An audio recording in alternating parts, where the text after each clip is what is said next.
네, 반갑습니다. 네, 오늘 말씀은 이사야서 6장 6절부터 8절까지 말씀인데요. 구약 성경 974면입니다. 구약 성경 974면 이사야서 6장 6절부터 8절까지 말씀입니다.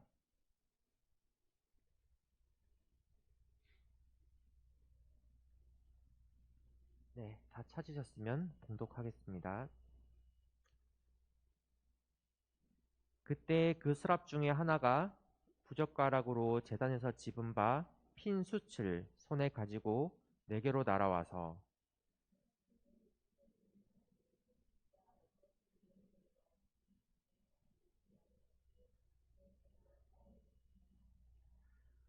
내가 또 주의 목소리를 들으니 주께서 이르시되 내가 누구를 보내며 누가 우리를 위하여 갈고 하시니 그때 내가 이르되 내가 여기 있나이다 나를 보내소서 하였더니 아멘.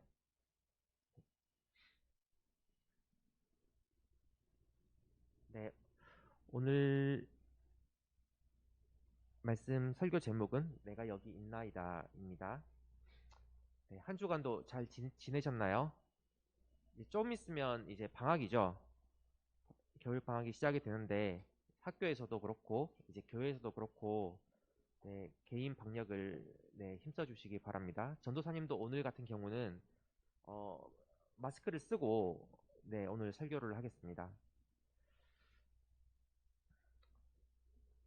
오늘 전합 본문 말씀이 이사야서인데요.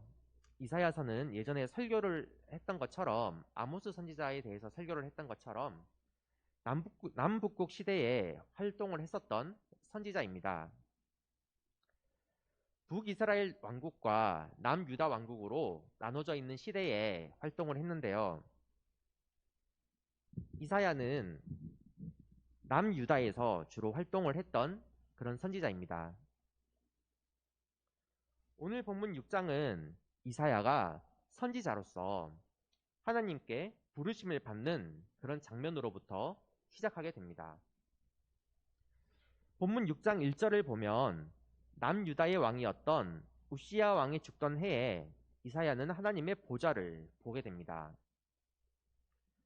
당시 우시야 왕이 통치를 하던 때는 유다 왕국이 한창 번영하던 그런 시기였습니다. 물질적으로도 풍족했으며 외부 민족들의 침입과 전쟁이 없이 굉장히 평화롭고 번영되는 그런 좋은 시기였어요. 이런 물질적인 풍요로움과 번영 속에서 이스라엘 민족의 마음 속에는 하나님을 향한 그런 열정 대신 영적인 타락이 서서히 진행하게 됩니다. 저번 설교 시간에도 이와 비슷한 현상이 있었죠. 아모스 선지자가 활동을 했었을 때 북이스라엘 왕국에서 요로보암 왕이 통치를 했었는데 그 시기도 외부적으로는 경제적으로는 풍족했지만 안으로는 점점 골마가던 그런 시기와 굉장히 유사합니다. 물질적인 번영이 영적인 타락으로 이어지지 않도록 주의를 해야 되는 거죠. 물질적으로는 풍요롭지만 영적으로는 빈곤하던 그 시대에 이사야는 하나님의 부르심을 받게 됩니다. 그리고 영적인 눈을 통해서 하나님의 보좌를 보게 됩니다. 사진을 한번 볼까요? 네, 지금 사진을 보면 어, 가운데 빛이 보이고 그리고 주변으로 오른쪽 왼쪽을 보면 이제 천사들이 서 있어요. 그리고 양옆으로 이제 구름이 가득한 그런 장면인데요. 이제 이 그림 같은 경우는 하나님의 보좌에 관련돼 가지고 이제 작자가 상상을 해서 그린 그림입니다. 오늘 본문에 보면 이 그림에는 나오지 않지만 하나님의 옷자락이 엄청 길어서 성전을 가득 덮고 있다고 말을 하고 있어요. 당시의 왕들은 권위를 상징하기 위해서 긴 옷을 입었습니다. 긴 옷은 권위의 상징이었어요. 그런데 하나님은 지상의 왕들과는 비교조차 할 수 없는 큰 권위를 가지신 분이시기 때문에 하나님의 옷자락이 성전에 가득하였다고 말하고 있습니다. 천사들이 보좌 주변에 있는데 천상의 존재인 그런 천사들조차도 하나님의 거룩하심과 영광을 직접 바라볼 수가 없었어요. 그렇기에 얼굴을 가리고 먼지에 자주 더럽혀지는 발 또한 날개로 가리고 보좌에서 날고 있었습니다. 천사들은 하나님의 보좌 곁에서 하나님의 거룩하심과 영광에 대해서 끊임없이 찬양을 하고 있었는데요. 이 천사들의 찬양이 얼마나 힘이 있는 것이었냐면 이사야가 서 있는 문지방의 터가 흔들릴 정도로 강하게 찬양을 했습니다. 그리고 성전에는 하나님의 임재하심과 영광이 함께 하셔서 연기가 충만했어요. 그림을 보면 주변에 구름이 가득하죠. 하나님의 임재하심과 영광과 이런 구름이나 연기는 성경에서 자주 연관돼서 표현되고 있습니다. 열왕기상 8장 10절을 보면 열왕기상 8장 10절을 보면 함께 읽어볼까요? 제사장이 성소에서 나올 때에 구름이 여호와의 성전에 가득하매 라고 쓰여 있습니다. 성소는 하나님이 거하시는 거룩한 장소예요. 이곳에 연기가 가득했다고 말을 하고 있죠. 그리고 에스겔서 10장 4절을 보면 여호와의 영광이 그룹에서 올라와 성전 문지방에 이르니 구름이 성전에 가득하며 여호와의 영화로운 광채가 뜰에 가득하였고 라고 나와 있습니다. 이처럼 연기와 구름은 하나님의 임재하심과 영광을 나타내는데요. 이사야가 보았던 그런 보좌에는 하나님의 크나큰 영광이 강하게 임한 자리였습니다. 이러한 영광의 자리에 서게 된 이사야는 어떤 감정을 느꼈을까요? 벅차오르는 감동이나 드디어 하나님을 만나게 되었다는 그런 기쁨이었을까요? 그렇지 않았습니다. 강한 두려움이었어요. 우리는 보통 좋아하는 사람이나 아니면 좋아하는 연예인을 실제로 보게 된다면 어떤 느낌이 들까요? 굉장히 떨리고 심장도 빠르게 뛰고 그리고 기쁨과 막 설렘이 강하게 느껴지겠죠. 아무튼 좋은 느낌일 거예요. 두렵거나 하진 않겠죠. 그런데 만약 우리가 만나는 그 대상이 사람이 아니라 압도적인 영광과 선함을 가진 하나님이시라면 그 이야기는 달라지게 됩니다. 우리는 우리와는 차원이 다른 절대적인 하나님 앞에서는 두려워할 수밖에 없게 되는 거예요. 왜 두려워하게 될까요? 왜냐하면 하나님 앞에 설 때 우리의 부정한 죄와 허물이 다 드러나게 되기 때문입니다. 이사야는 나는 입술이 부정한 사람이고 입술이 부족한 백성 중 하나인데 여호와를 배었으니 나는 망했다 라고 고백합니다. 공의의 하나님 앞에서 불의한 자신이 서게 되었으니 두려움에 사로잡히게 된 거예요. 자, 여기서 입술이 부정한 사람이라고 말을 하는데요. 마태복음 15장 11절을 함께 보겠습니다. 다 같이 읽어볼까요? 입으로 들어가는 것이 사람을 더럽게 하는 것이 아니라 입에서 나오는 그것이 사람을 더럽게 하는 것이니라. 네, 사진을 함께 볼까요? 네, 사진을 보면 어떤 한 사람이 다른 상대방에게 침을 튀겨가면서까지 굉장히 네, 막 크게 뭐라 하고 있죠. 비난을 하고 있습니다. 그리고 다른 사람은 상처를 받고 네, 두려움에 떨고 있는데요. 이런 그림의 전체적인 분위기를 봤을 때 한 명이 일방적으로 다른 한 명을 굉장히 말로 상처를 주고 있는 그런 분위기죠.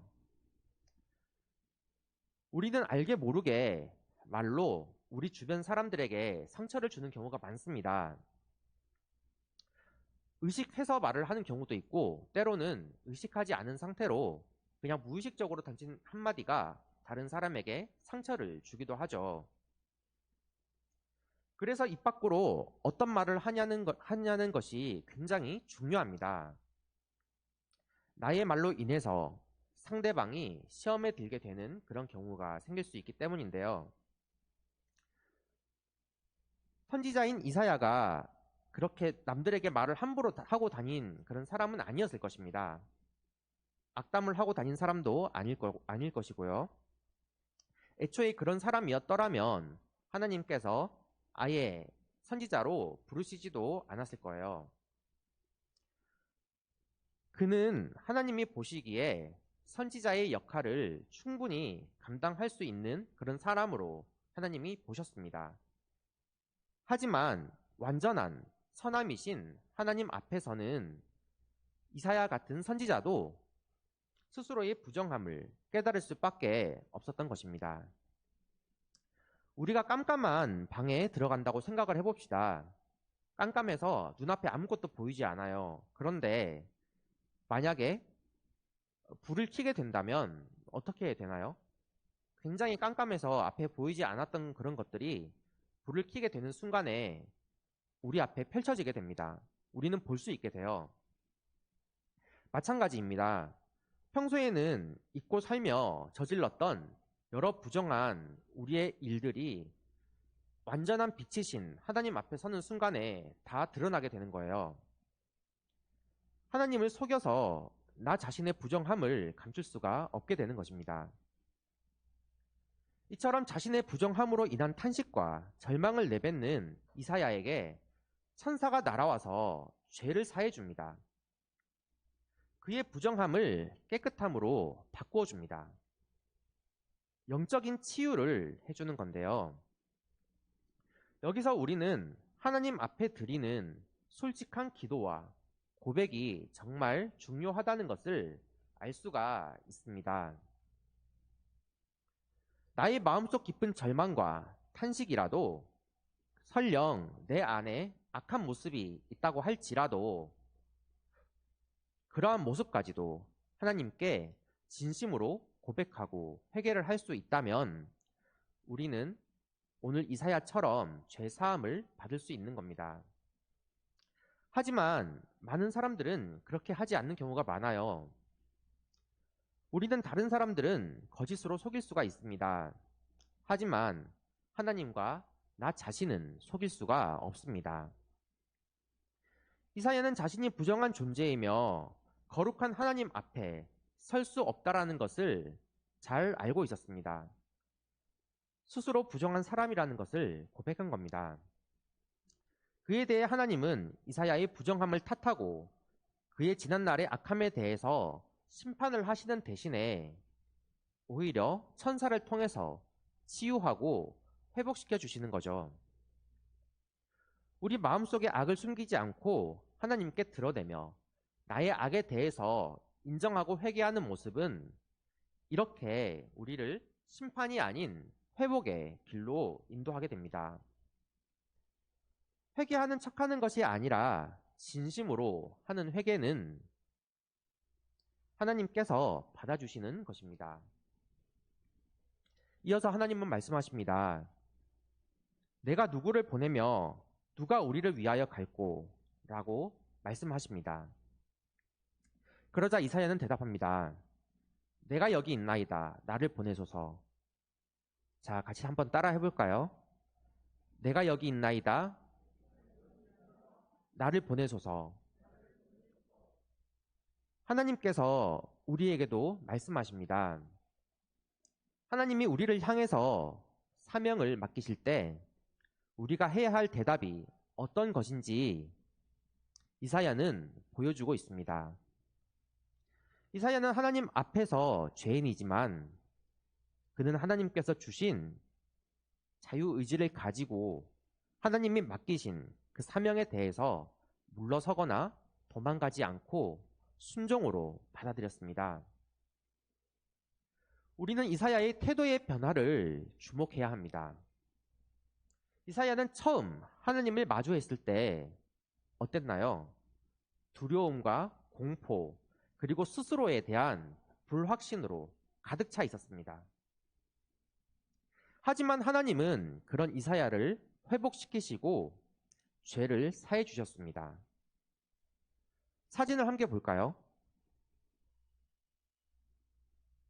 네, 지금 모세가 떨기나무 아래에서 하나님을 만나게 되는 그런 장면인데요. 모세가 떨기나무 아래에서 하나님을 만났을 때도, 그리고 이스라엘 민족을 애굽으로부터 구원해서 약속의 땅 가나안으로 데려가라고 말을 할 때도 모세는 자신은 할 수 없다는 스스로에 대한 강한 불확신으로 가득 차 있었습니다.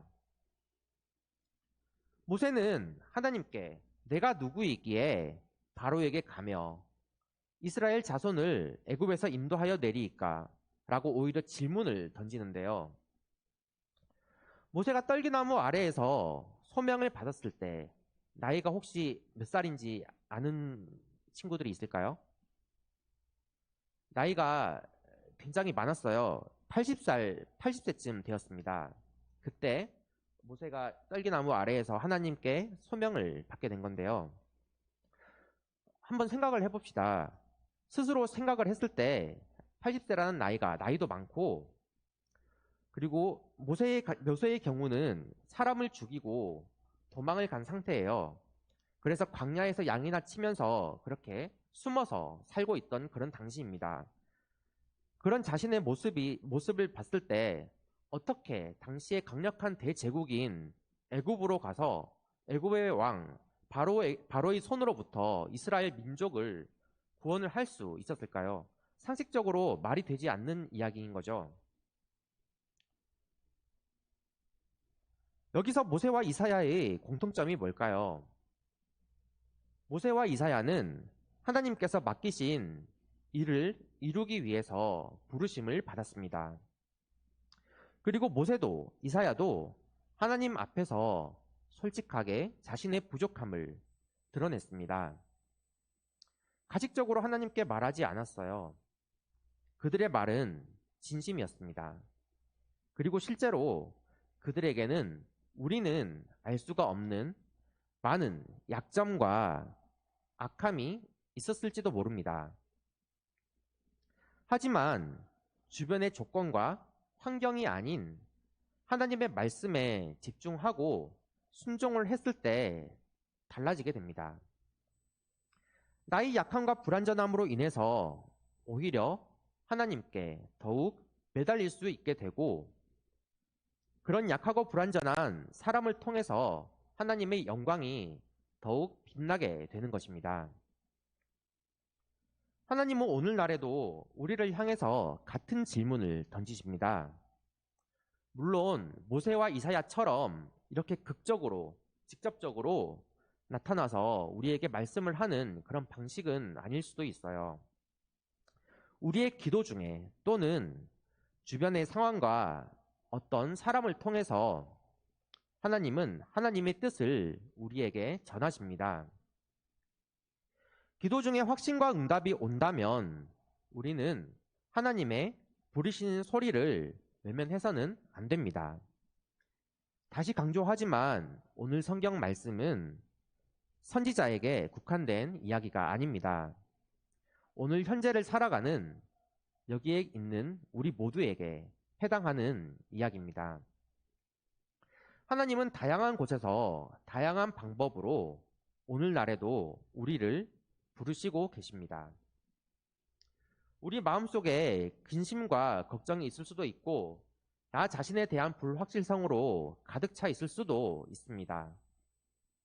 하지만 확실한 건 우리가 하나님 앞에 내려놓고 순종을 한다면 하나님은 모두 바꾸어 주신다는 것입니다. 주변을 바꾸어 주신다는 건가요? 아니죠.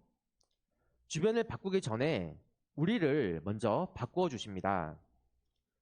예전에 내가 아닌 하나님의 사람으로 새롭게 거듭나서 살아갈 수 있도록 하나님께서 나를 바꾸어 주시는 것입니다. 그리고 하나님께서 우리에게 맡기신 그 사명을 위해서 감당할 수 있도록 새 힘을 불어 넣어 주시고 상황과 환경을 예비해 주시고 사람을 붙여 주십니다.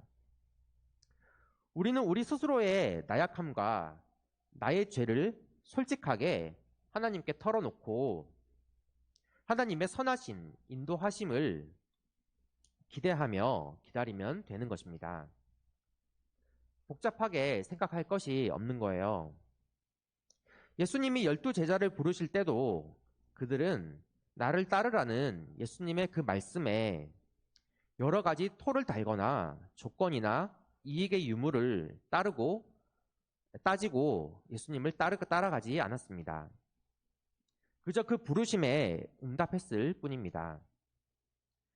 하나님은 거룩하시고 이 땅 그 무엇과도 비교할 수 없는 영광 속에 거하시는 분입니다.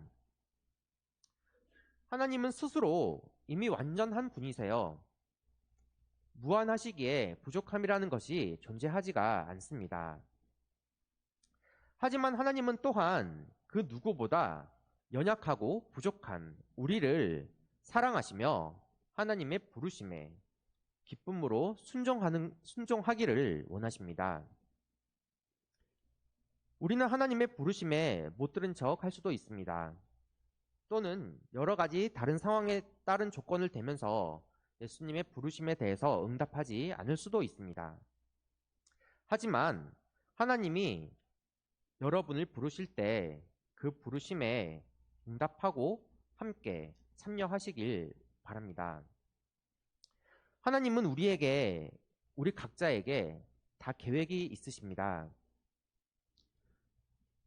우리를 향한 하나님의 그 계획을 순종함으로 완성시켜 가는 그런 삶을 우리가 살 수 있기를 바랍니다. 하나님의 부르심에 응답하기 위해서는 우리는 먼저 죄 사함을 받아야 합니다. 사진을 함께 봐볼까요? 네, 지금 이 사진은 오늘 본문 말씀인 이사야가 천사를 통해서 지금 수치를 통해서 죄 사함을 받고 있는 그런 장면인데요. 천사의 도움으로 이사야는 수출 입술에 대며 죄 사함을 받았습니다.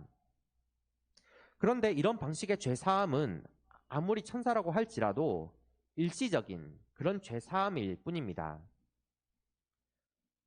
우리는 오늘날 가장 직접적이고 영원한 죄 사함을 받을 수 있습니다. 어떻게 받나요? 바로 예수 그리스도의 십자가 사건의 의미를 깨닫고 오직 그분만이 내 삶의 주인이 되심을 고백하는 그 믿음으로 인한 죄 사함입니다. 우리의 입술로 부정한 말을 하거나 누군가에게 상처를 주는 말을 하는 것이 아니라 우리의 입술로 예수님을 찬양하고 우리 삶의 주인으로 영접할 때 우리는 영원한 죄 사함을 받을 수 있는 것입니다. 이제 며칠만 더 있으면 성탄일입니다. 아기 예수님이 탄생하심을 이 땅에 성자 하나님이 오심을 기억하고 기념하는 그런 날입니다. 예수님은 왜 이 땅에 오셨을까요? 우리는 예수님이 우리를 구원하기 위해서 이 땅에 내려오셨다는 그 사실을, 그 진실을 잊지 말아야 합니다. 그리고 하나님의 때에 다시 예수님께서 이 땅에 오실 것이라는 것을 재림하실 것이라는 것을 또한 잊지 말아야 합니다. 우리의 믿음이 다시 오실 예수님의 그날까지 흔들리지 않기를 원합니다. 그리고 우리를 향한 하나님의 그 부르심에 귀 기울이며 하나님의 거룩한 계획에 순종하며 사는 우리 샤인 중등부가 되기를 원합니다. 네, 함께 기도하겠습니다.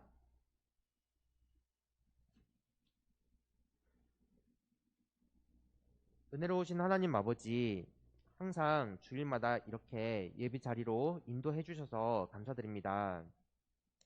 저희는 여러 부분에서 부족하고 나약한 존재입니다. 하지만 우리의 부족함과 연약함까지도 모두 하나님의 영광으로 쓰실 것임을 믿습니다. 예수님 안에서 드리는 우리의 고백이 하나님의 우리를 향한 계획의 성취로 이어질 수 있도록 도와주세요. 자비하신 하나님 아버지, 오늘도 이렇게 주님 앞에 정성을 모아드립니다. 성탄절이 다가오지만 코로나로 인해서 여전히 고통 속에 있습니다. 하루빨리 코로나가 끝날 수 있도록 도와주시옵고 우리 중등부 각 가정마다 경제적으로 어려움을 겪는 가정이 없도록 지켜주세요. 하나님께 순종하는 모든 손길들을 기억해 주시고 한 주간도 하나님의 은총이 가득한 삶을 살 수 있도록 지켜주시옵소서. 감사드리며 예수님의 이름으로 기도드리옵나이다. 아멘. 주기도문 하심으로 중등부 예배를 마치겠습니다. 하늘에 계신 우리 아버지, 아버지의 이름을 거룩하게 하시며 아버지의 나라가 오게 하시며 아버지의 뜻이 하늘에서와 같이 땅에서도 이루어지게 하소서. 오늘 우리에게 일용할 양식을 주시고 우리가 우리에게 잘못한 사람을 용서하여 준 것 같이 우리 죄를 용서하여 주시고 우리를 시험에 빠지지 않게 하시고 악에서 구하소서. 나라와 권능과 영광이 영원히 아버지의 것입니다. 아멘.